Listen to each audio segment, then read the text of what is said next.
Muy bien, vamos a entrar en materia. Recientemente se han anunciado algunos cambios de parte del Ministerio de Transporte, por ejemplo, en lo que es la patente, van a tener más letras, menos dígitos, ¿no? Un solo dígito. Pero también van a empezar las patentes verdes. Y esto es interesante porque nos ponemos en sintonía, por ejemplo, con quien hoy día probablemente está liderando este cambio, que es China. Si tú vas a China, está lleno de patentes verdes en todas partes, ¿no? Que son autos eléctricos. Bien, Chile en un año más, 2 años más, va a empezar con las patentes verdes también y vamos a poder saber realmente cuál es eléctrico y cuál no. Pero eso es solamente una parte de lo que es la movilidad sostenible. Para hablar respecto de este tema, estamos con Sebastián Galarza, director ejecutivo y cofundador del Centro Movilidad Sustentable. No, Sostenible. Está aquí con nosotros. ¿Cómo estás, Sebastián? Muchas gracias, Daniel. Excelente aquí, con mucho gusto de conversar de estos temas contigo. Hoy día los autos, la movilidad terrestre se hace cargo aproximadamente del 11-13% de 14% de las emisiones, ¿no? A nivel global. A nivel global. Sí. Y en Chile, a partir del año 2022, es la principal fuente de emisiones del sector transporte. Pasó de ser generación, ahora transporte. Y ese es el gran reto que tenemos como país, cómo vamos a descarbonizar ese sector. Y además es algo que se asemeja en muchos de los otros países de la región porque mucha de nuestra generación eléctrica es bastante limpia. Pero esto es un dato interesante. No sabía que ahora ocupa el número 1 porque, claro, la generación de electricidad era la que tenía la mayor huella. La superó. Efectivamente, el despliegue de renovables que ha habido en Chile en los últimos años, además que los compromisos nuevos que se han tomado en el país para descarbonizar más rápidamente la matriz, han hecho que ahora el principal sector a descarbonizar es el sector transporte. Mira, qué interesante, porque año a año, el año pasado creo que tuvimos récord de venta de autos en Chile, más de 300.000. La mayoría de ellos a combustión, hay que decirlo, ¿no? Ahora, también, seamos justos, si uno ve las cifras de ANAC, por ejemplo, tú ves que mes a mes ha habido un crecimiento sostenido de la compra de vehículos de nueva electricidad o de bajas emisiones. Ahora, todavía es marginal, todavía es chiquitito, ¿no? Así es. Ahorita, este año probablemente lleguemos al 3-4% de ventas de eléctricos puros. También existen eléctricos que tienen híbridos enchufables, sí, híbridos convencionales, pero cuando hablamos de eléctricos puros, alrededor del 3%, y eso difiere bastante de otros países de la región. Entonces, en el sector de vehículos privados, todavía tenemos brechas que suplir. Perdón. ¿Sabes qué? Yo ayer fui a Experiencia E y estaba hablando con Alberto Escobar, le mandamos un saludo de Automóvil Club Chile, que también está en estos temas. Entonces me hablaba respecto de una dimensión de la que no se habla tanto, vamos a hablar de todas, pero era interesante porque decía, ok, hay una dimensión social también respecto de esto. Si yo quiero asumir el desafío de tener un auto eléctrico, puedo pagarlo, hay un tema importante. Muchas de las personas en Chile viven en comunidades, viven en condominios, y tener hoy día un cargador en un condominio, no hay una ley que realmente lo permita, y si la comunidad te dice que no, como le pasa a mucha gente, listo, fregaste, no puedes tener un cargador en casa y se hace más difícil la adopción. Efectivamente, hay un tema de carga residencial que todavía se tiene que abordar de una manera plena, no solamente a través de una política pública, pero también entendiendo cómo eso afecta la vida dentro de esas mismas comunidades. Yo tengo el ejemplo en mi departamento. Mi vecino acaba de comprar un auto eléctrico y si bien venía el cargador incluido con su auto y un cierto número del metraje del cableado necesario, no era suficiente y tuvo que él poner plata adicional, pero también convencer al edificio que quería hacer este cambio. Entonces, ahí depende de la voluntad del edificio mismo de aceptar este cambio, pero tenemos que ir más allá de eso. Claro, pero es complejo. Yo también instalé un cargador en edificio. En el caso mío, yo trabajo con Enel, se pudo hacer, tuve que hacer todo el papeleo, hablar con toda la comunidad, con la administración. Tuve suerte de que sí. Me dijeron que sí y les tuve que demostrar además que yo voy a pagar mi consumo, que no se va a cargar a toda la comunidad, perfecto. Pero es un tema, me imagino, que no es tan menor porque probablemente el despliegue de esta tecnología junto con la baja de los precios en general tiene este otro requisito que va a ser la carga domiciliaria porque no da a la carga pública, al menos no es tan rápida, ni potente, ni numerosa para posibilitar una adopción masiva de estos vehículos. Tienes que hacer todas estas cosas a la vez, sí, la verdad. O sea, sí, tienes que cubrir la necesidad de carga pública porque también eso afecta a los otros rubros de transporte más allá del transporte individual, ¿no? Entonces, cuando hablamos de logística, camiones, etcétera, van a necesitar esta infraestructura pública. Por otro lado, tienes que abordar también las necesidades de poder cargar en domicilio. ¿Por qué? Porque también es donde hay mayor beneficio económico, es donde la carga va a ser más barata. Y ahí también existen desafíos regulatorios en cuanto a la ley de distribución eléctrica, ¿no? Tenemos que abordar cómo van a ser las tarifas para ese sector, cómo vamos a incentivar el uso de energía barata cuando la tenemos y cómo podemos sobrellevar estos temas que hemos visto con el incremento de las tarifas eléctricas en esta transición energética. Bueno, ese es uno de los desafíos. También está el tema de la carga pública. Me imagino que tú también nos toca viajar harto por el tema de tecnología.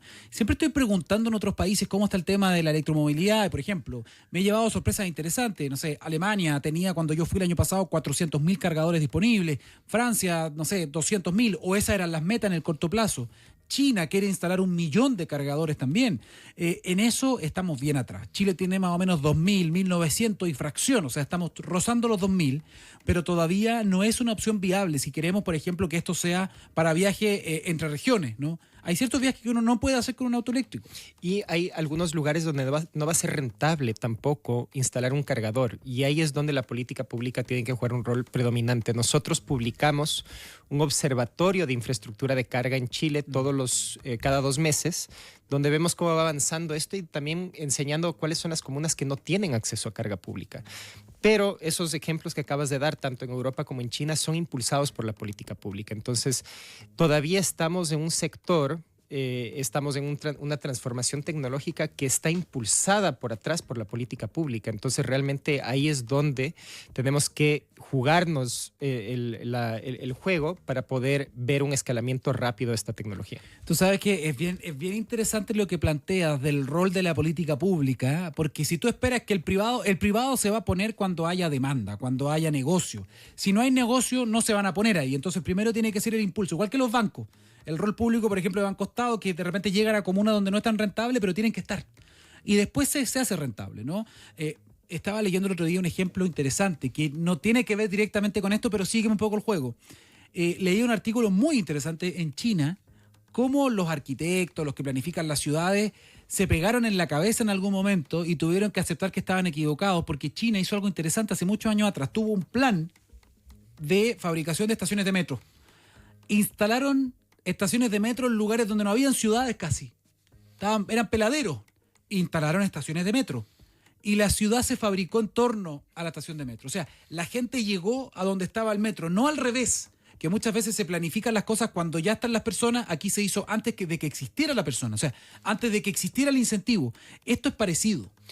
Hasta cierto punto yo creo que sí. O sea, tienes hay ciertos rubros donde las lucas cuadran, por así decirlo. Ya ves que hay un modelo de negocios que puede funcionar donde la política pública puede tener un impacto un poco menor en destrabar cosas.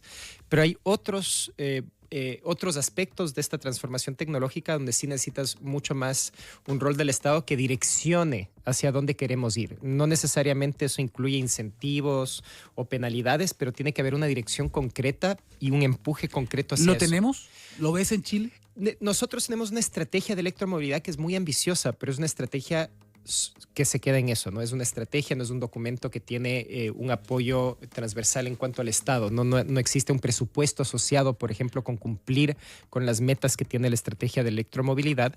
Entonces, faltan más medidas más concretas para acelerar esto. Y no es menor, porque nosotros tenemos la misma fecha tope de fabricación y venta de autos eléctricos que Europa. O sea, el Ministerio de Transporte dice el 2035 no deberían venderse más autos nuevos a combustión en Chile.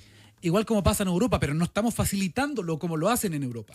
Y acá tenemos otra coyuntura que también nos permite acelerar quizás más rápidamente que los mismos europeos, que es que Chile es un mercado sumamente abierto, tiene acuerdos de tratados de comercio con muchos países del mundo, somos receptores de tecnología y mucha de esa tecnología, en particular en torno a electromovilidad, viene de China, donde sabemos que hay una oferta cada vez mayor de vehículos eléctricos. Impresionante, ¿eh? Es impresionante. Entonces, yo creo que ahí hay muchas herramientas que se pueden utilizar para traer más oferta de esos vehículos a nuestros mercados y transicionar más rápidamente cuando vemos, en cambio, Estados Unidos o Europa que tienen tienen una coyuntura muy distinta. ¿Por qué? Porque ellos son también productores y generadores de tecnología y tienen miedo justamente de que se les coma el mercado otro actor que está entrando con fuerza con estas tecnologías. Ahora, hay que consignar que hay algunas marcas, algunos fabricantes europeos que ya están pidiendo en Europa, oye, pensemos bien este plazo, el del 2035. O sea, algunos lo están viendo como algo preocupados. Actualmente hay una discusión política sobre esto y ayer, si no me equivoco, salió el primer plan de inversión para el sector eléctrico europeo. No lo he leído en detalle todavía,